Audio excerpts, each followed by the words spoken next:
How's it going, everybody? And welcome back to the Fourth and Long podcast with your host, Alec Pecano.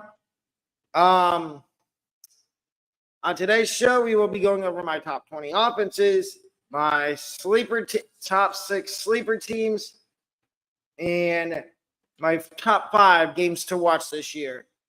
Before we get started, though, a little programming note. I know I don't usually put out videos on holidays. That's going to be changing.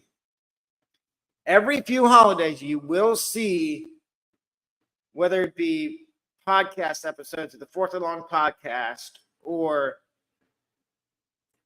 podcast episodes of Sports Talk Podcast, or in some cases, my College Football 25 Dynasty, which will be starting in 2 weeks' time, because we have early access to College Football 25.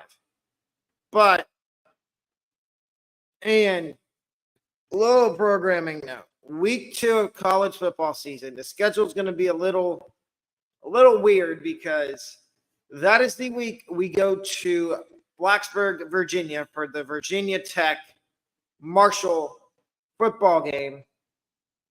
So that Monday, we will still have our upset picks, but instead of doing every conference's schedule throughout the week, we will be doing that all in that video that Monday in order to get it all in, and you'll still get your video Tuesday. And that Wednesday, you'll get my trip preview for the college football trip.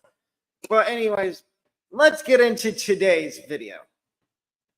I apologize for the bit of a longer intro, but let's get to it. Here are my top 20 offenses for, in my opinion, for the college football season in 2024. At number 20, we have Texas State. Now, Texas State had a really good year offensively last year. And I think they upgraded big time at quarterback. They got the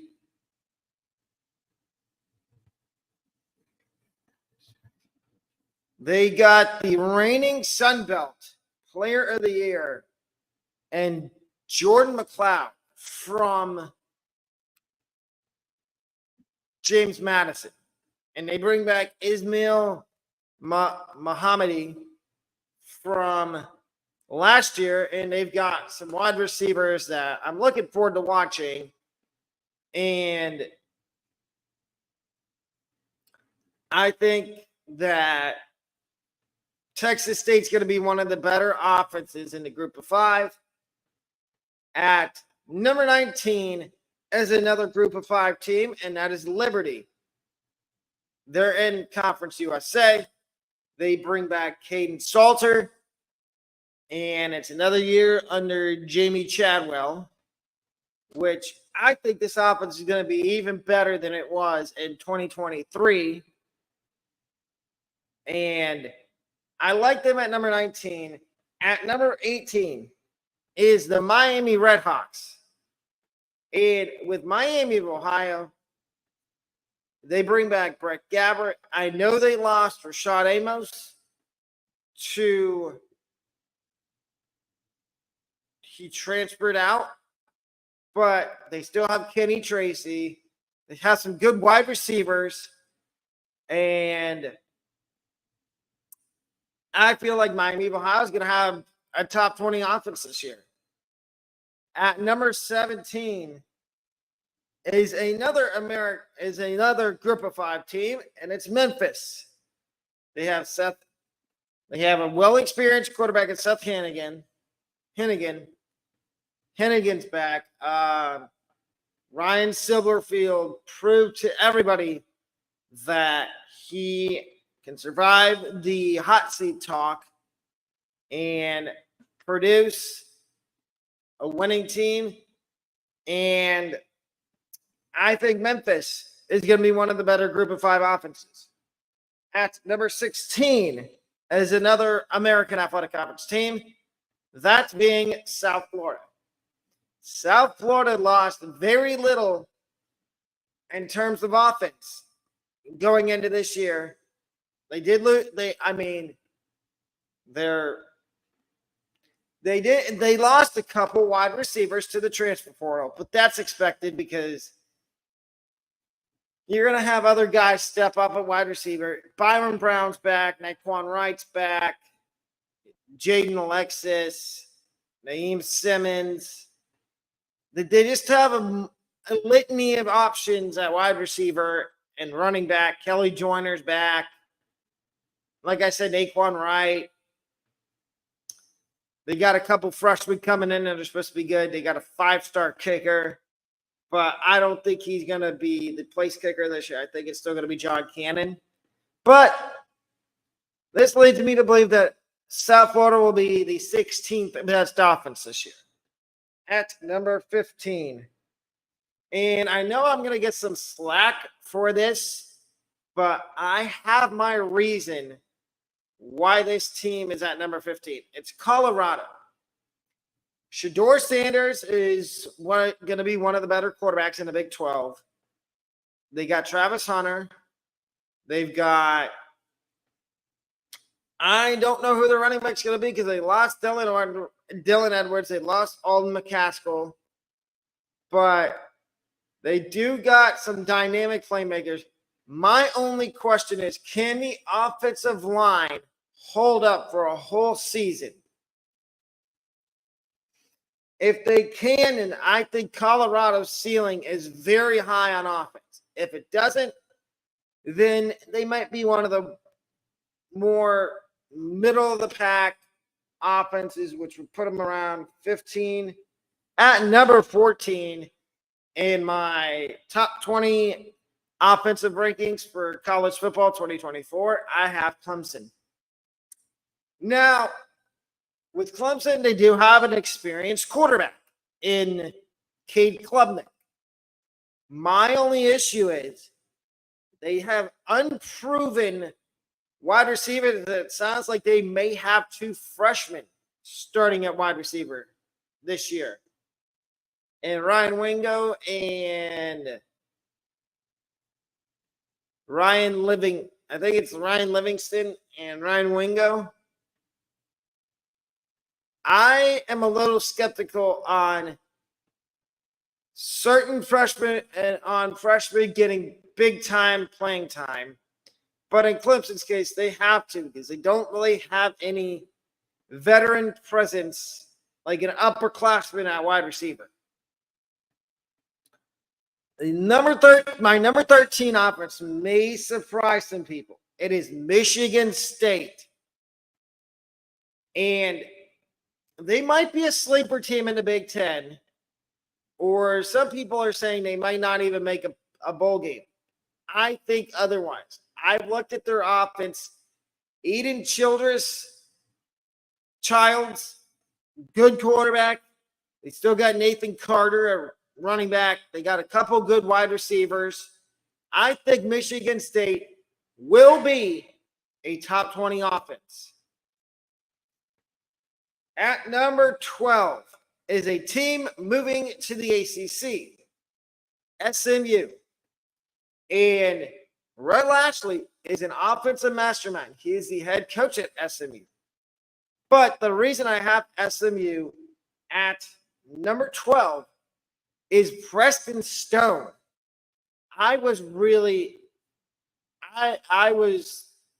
To say I wasn't surprised about how good he was last year is an understatement. I was really surprised at how good Preston Stone was for SMU last year. And I'm going to tell you this, if I did these rankings last year, SMU probably would have been inside the top 10, maybe top 7. But they're at number 12. At number 11 is Florida State. And again, like I said about Clemson, Florida State's kind of the same way, but it's quarterback. They have DJ Uiagalelei, and if that sounds familiar, that's because he used to be at Clemson, and then he was at Oregon State last season. I have my doubts about DJU. I seriously do, but I think Florida State, if DJU plays well and can produce, I think DJU and Florida State will have a top 10 offense. My number 10 offense is Miami, Florida. And this one's because of their quarterback and all the transfers they brought in. Dylan Edwards, Cam Ward. They brought in a couple of guys on defense. You may hear me talk about them in another podcast episode. I think it is either tomorrow or Sunday. It is my top 20 defenses. Be looking out for that video too. But I like what Miami's assembling on offense with Cam Ward. I think they grabbed Dylan Edwards. No, they grabbed Damian Martinez from Oregon State and got him to transfer to Miami. And I like the transfer decision by Cam Ward.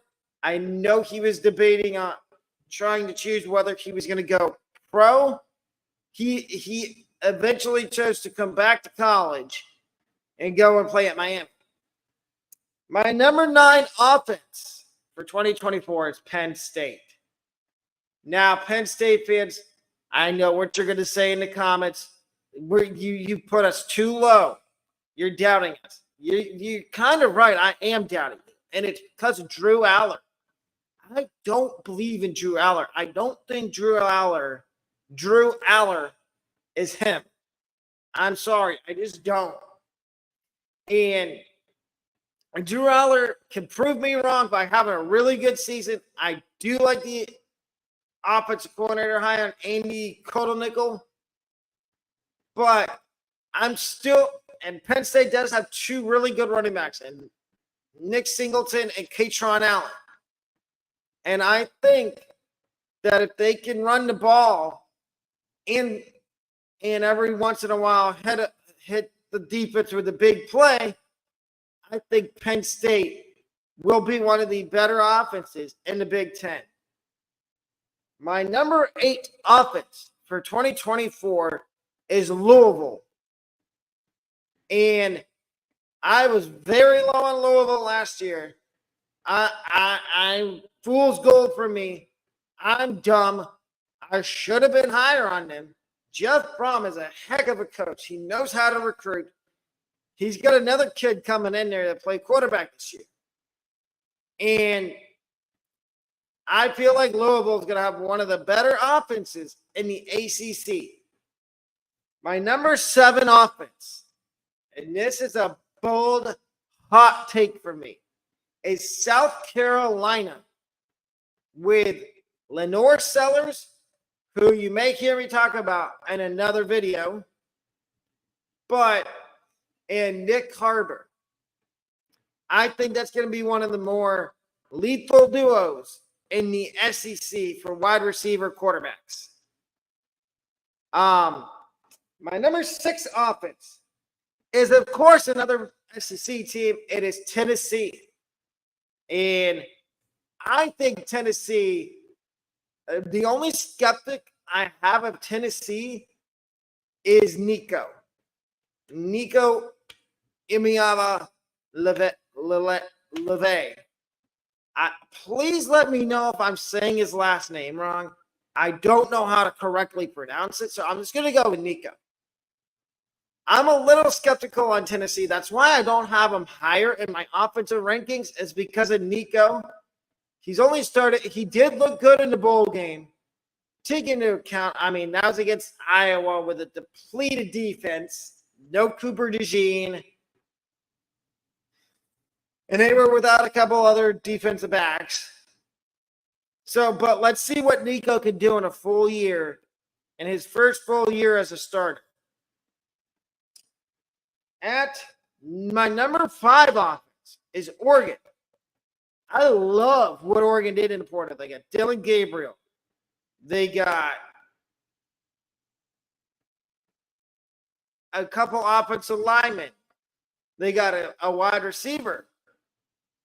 I think Oregon is going to be one of the better offenses in the Big Ten. And that's stating the truth here. My number 4 offense, and you'll notice the theme here, 4, 3, and 2 are all SEC schools.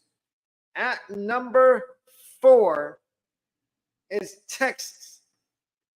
And I believe Texas is indeed back, folks, for good. You've got Quentin Ewers. They did get Isaiah Bond. They have Jane Blue, CJ Baxter. I think they're going to be a top 4 offense in college football in 2024. Not to even mention, did I say Quentin Ewers? If I didn't, now I did. He is the key cog in that offense. My number 3 offense, and I was skeptical to even put him here, but I know how Alabama fans are because I've heard from them before. And believe me, I do keep receipts, and I want to make Alabama fans happy. Alabama is my number 3 offense going into 2024. I know Saban's not there anymore, but I believe in Kalen DeBoer. Look what he did with Washington. He took Washington all the way to the national championship game. I know they lost to Michigan, but that's here nor there. I think Alabama is going to be one of the better offenses in the SEC. My number 2 offense for 2024 is Georgia. And I know I'm going to get some slack for who my number 1 is, but I do think Georgia's got a really good offense going into 2024. Now, they did get Trevor Etienne in the portal. They lost a couple wide receivers, but they also brought a couple in. And I like Kirby Smart knows how to recruit. And my number 1 offense for 2024 is Ohio State. They're loaded at running back. They have Quinshaw Judkins. They have Travion Henderson. They have Jeremiah Smith at wide receiver. They have Emeka Egbuka at wide receiver. Carnell Tate at wide receiver. G. Scott at tight end. The only little skepticism I have of Ohio State is their offensive line. And that's the one thing that scares me about Ohio State going into 2024 is their offensive line. They did get a couple good transfers along that offensive line. And I like Scott McLaughlin for center because we did lose our center. But now to my honorable mentions for the offenses that just missed out on the top 20. The first one is Ole Miss. They were number 26 in my top 20 offenses for 2024. Lane Kiffin's another one that is really good at getting guys out of the portal. And I think Ole Miss is going to have a really good offense. It's just, like I said, there was too many other teams that I put in the top 20 that I think are going to be a little bit, just a smidge bit better than Ole Miss. My next honorable mention is Utah. They were number 22 for me in my top 20 offenses. My one skepticism with Utah is Cam Rising. Can he stay healthy the whole year? It sounds like he's healthy right now, but we know from experience that Mr. Rising does have injury issues. And I think if Cam Rising can stay healthy, that Utah is going to have one of the better offenses in the Big 12. Speaking of another Big 12 team, it's Kansas State. They come in at number 27 in my top offenses in 2024. They got Avery Johnson, Dylan Edwards, which I like that pickup for Kansas State, getting Dylan Edwards from Colorado to come home and play at K-State. And next, I have Arizona. They finished number 24 in my offensive rankings. We need to give how do I say this? I think we need to take T-Mac and Noah Fafita a lot more seriously. I know they didn't make my top 20 for my offensive rankings, but I think they need to be we need to be keeping an eye on them the entire season. And last but not, Texas Tech is number 20. They finished number 26 in my offensive rankings. But I think Joey McGuire was another guy that I was low on last year. But after seeing what Texas Tech did last year, I believe in their offense. And the last one is Washington at number 28. Somehow, Jedd Fisch got Will Rogers to hang around and stay at Washington instead of going back in the portal and transferring somewhere else. Now, here are my top 6 sleeper teams for 2024 college football. At number 6 is Florida Atlantic. Now, I know I might get some slack for this. I think Florida Atlantic is a sleeper team in the American Conference. Not saying they're going to make the playoff, but I think they are a sleeper team. I expect a better second year in the American from Tom Herman in the Fighting Tom Hermans of Florida Atlantic. And I expect more wins from Florida Atlantic as well. My number 5 sleeper team, and I think this is one of everybody's sleeper teams, North Carolina State. They bring in another transfer quarterback, but I like the fit for this transfer quarterback. And I think NC State has an outside chance of maybe winning the ACC. That's for another video. You will see my ACC conference predictions in a couple of weeks. But my number 4 sleeper team is also from the ACC, and it is Louisville. I just talked about how I like their offense. I like them as an overall team, and I think that they're going to be one of the better teams in the ACC, along with North Carolina State. And I kind of sway to the fact that they have a good offense and they're going to have a good quarterback. My number 3 sleeper team is University of Southern Cal. It's a Lincoln Riley coach team. They're going to have a good offense. And I like the moves they made on defense. But getting a defense coordinator that's going to try to turn that defense around and help them revive a horrible defense they've had the last couple of years. Because if you go back and look at scores from last year for USC, you can see they were in a lot of high-scoring games in the Pac-12 because they had no defense. I think this hire on defense is going to be one of the better defense coordinators that got hired. My number 2 sleeper team, and again, this might be another potential team that everybody has as a sleeper. It is Texas A&M. I believe in Mike Elko. Look what he did for Duke.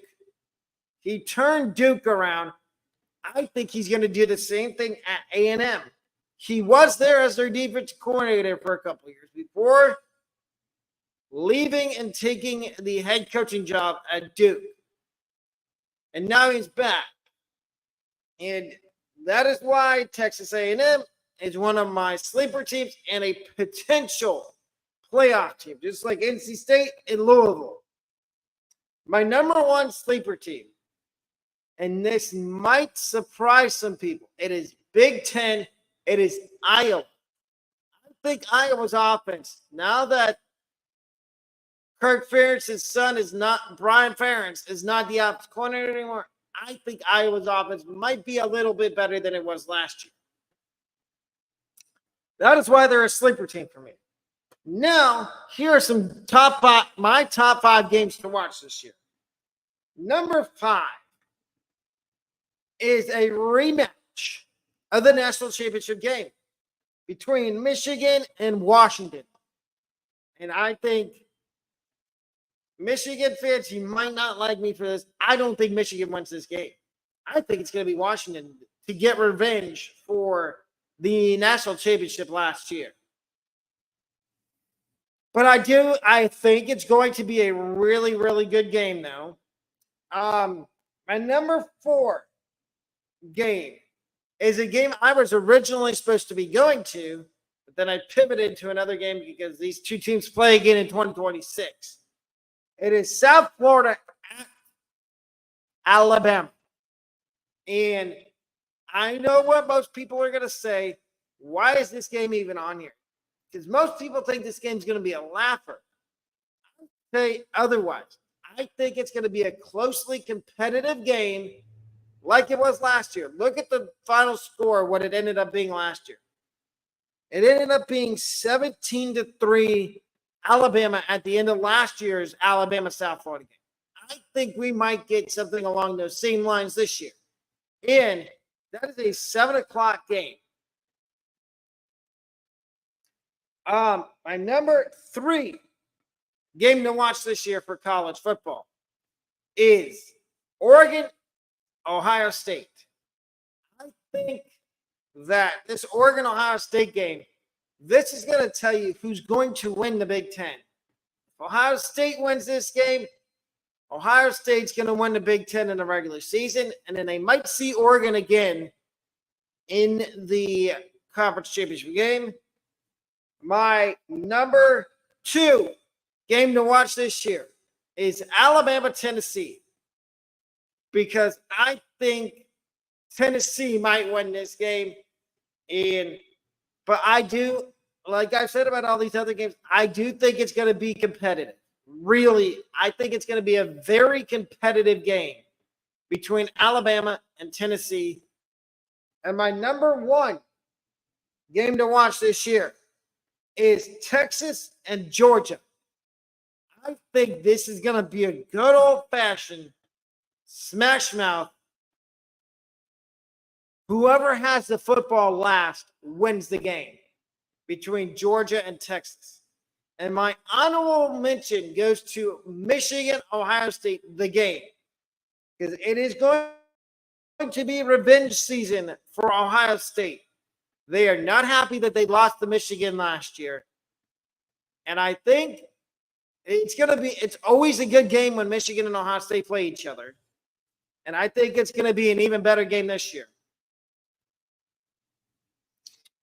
Programming note, tonight at 8 o'clock, I will be live streaming my fantasy football dynasty draft.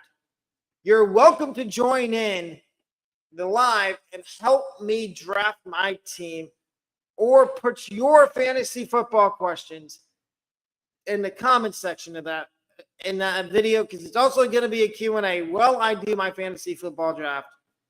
As well as on Friday. So tomorrow we have a video at 10 o'clock, 2 o'clock, and then 7.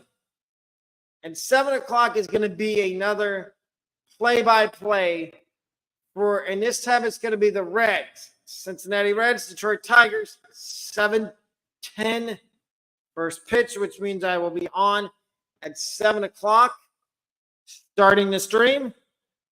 And then I think Sunday we have a video. Yes, Sunday we have a couple videos. And then if you haven't already, please subscribe to this YouTube channel as you get college football content, MLB The Show, franchise mode content, college football 25 dynasty, and a lot more. Please make sure you turn on notifications so you don't miss any future uploads. And also, we offer memberships merch. If you want either, the merch should be tagged in this video. If it isn't, it's simple. And then the memberships you can get the same way. All you do is, if you're already subscribed, there should be a join button. You click on that and you choose which membership you want. But I think that's going to wrap up today's episode of the of the Fourth and Long podcast.